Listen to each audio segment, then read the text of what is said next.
Hello fellow hunters, JBizHunts here. Today's video is all about something that might sound a little crazy. Hitting new game in the Hunter Call of the Wild.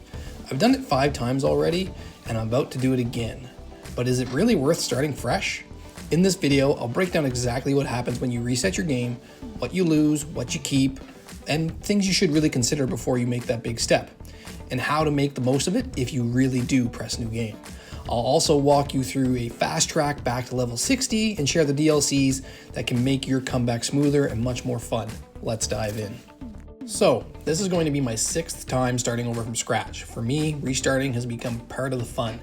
Once I've hunted out all of my maps and grabbed all those initial spawn trophies, I like the fresh challenge.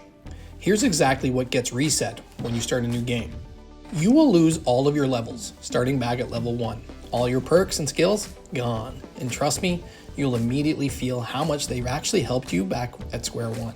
The early game is a grind, especially before level 10. By that point, you've been able to unlock a few of the basic skills and perks that really help with your hunt. Your codex is wiped. That means your harvest totals, silver, gold, diamond counts, and even great one numbers all go back to 0. If those stats matter for you, you might want to press new game. And if you still want to press new game, just take a screenshot before you reset. Also that gets reset with your codex is your accuracy stats. Honestly, I don't mind that one. Some of my playthroughs, my aim has been a bit off, let's just say. Your saved harvests that aren't taxidermized just yet, they're gone. So be sure to check your saved harvest and preserve any that you want to keep before restarting. Just spend some of that money. Your in-game money resets to 0 as well.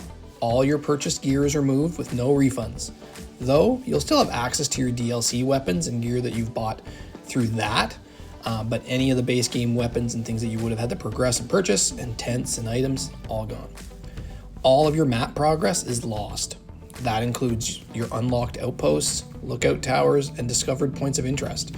Every reserve becomes unexplored again, and you'll have to start from the base outpost.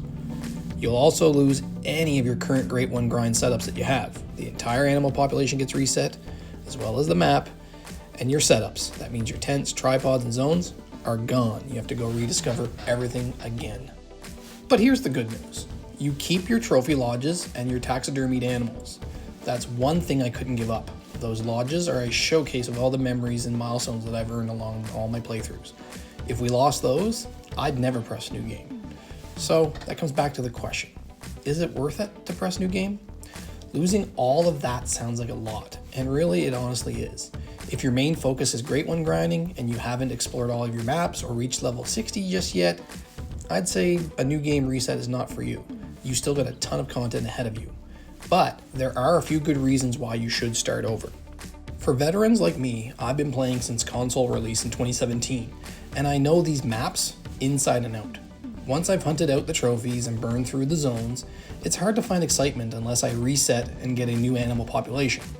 If you mostly play solo player, multiplayer can be frustrating with lag, getting kicked from servers, or just running into cheaters like the mods and the players that have made their character level 100 when we only go to a max at level 60. I prefer single player, and after a while your maps can feel, let's say, stale. You want a new challenge. Starting fresh brings back the thrill. Maybe that melanistic red deer is out there for me somewheres, or that elusive albino lion finally spawns in my Virunga Savannah map, and without pressing new game, I don't get that opportunity. Another reason is that you could have messed up your populations. Dirty grinding, that's when you shoot all your male animals during your Great One grind and not claim their harvest. The game mechanics are not meant to work that way. Sure, you can lose a couple harvests here and there and not claim them, but to put $50 into respawn purgatory can break the respawn system on how the population works in that map. Or maybe you accidentally turned a 3-animal zone into a solo and lost 2 animals permanently. I've done this too, especially on my tar grind. I had a nice 5-male zone, and I didn't wait for the respawns to come back, and I shot a couple more bulls from that zone and got it down to 1 male, and that zone turned into a solo zone. So I lost 4 males from my population. Another reason would be animal pair issues. Some species like red foxes, as an example, they work in pairs. You have a male and a female. If you've picked them off randomly, you may have some pairs that didn't respawn the male or the female yet until you harvest their partner. If you were to start a Red Fox Great One grind, that could get messy without knowing your pair dynamics and what animals are really solos, or they're just ones that you haven't harvested their partner yet. Another reason would be you just want something new. If the game feels stale, but you still love it, a fresh start can sometimes just spark what you need to keep you into the game. Another factor is the nostalgia for players that have played the game as long as I have. To be able to get a fresh start again on Leighton Lakes and hear Doc's voice again just brings me back to when I first purchased this game. To rediscovering Runaki Heights, or hitting the frozen taiga of Medved from the beginning. We can just get too much into grinding or get bored of seeing the same animal population after a while, so a new game is a chance to rediscover the magic that made you hooked on the Hunter Call of the Wild and what the Expansive Worlds has brought to us over the years. Just a way to play the game in a new way. You get to level up your character the way that you want, spend your perks and your skill points the way that you want, purchase only the weapons that you use, save that in-game cash for tents or other things, put in the work that the strategies that you've learned over time, and be more wise with your choices. It's your chance to do something different on a new playthrough, and you can't do that if you don't press new game. Tips for a fast start. This will be my 6th reset and definitely not my last. I'm restarting to do a new tar grind on Te'o Roa as I feel I may have broken a few of my main zones and have hurt my population file. And I also chase some of the fresh initial spawn trophies along the way as well. Here's my routine for getting back to level 60 fast. First step is start strong by doing the intro missions on Hirschfelden, Leighton Lakes, and Medved Taiga.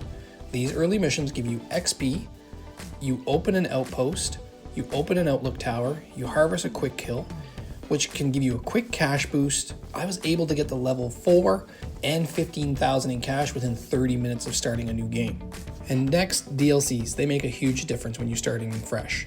The Modern Rifle Weapon Pack. This pack comes with 3 AR style rifles, which also comes with a 22 for class 1s, as the base game does not currently have any 22 caliber weapons, and the Zarza 308 from that pack is a class 4 to 8 rifle, one of the best combos to have early in the game.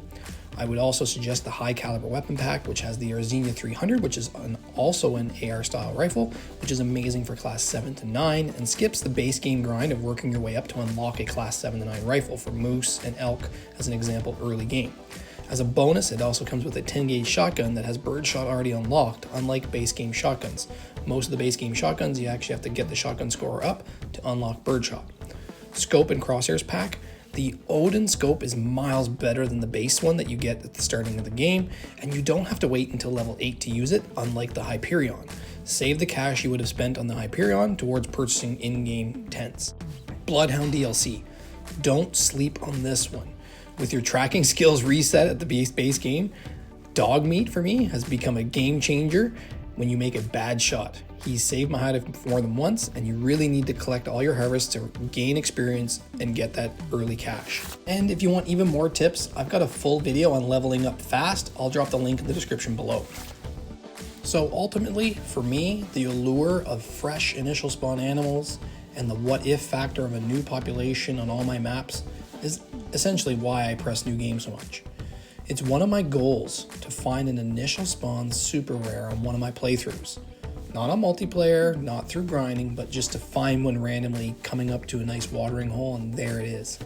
I can't wait to share with you all my finds on the next grind to level 60. So, what do you think? Have you ever hit new game before? Was it worth it, or do you really regret it? Are you thinking about pressing new game? I'd love to know your thoughts and answer any questions you might have about that. Let me know in the comments below. I'd love to hear everything. If you enjoyed this video, hit that like button, and don't forget to subscribe for more Call of the Wild content. And as always, fellow hunters, happy hunting.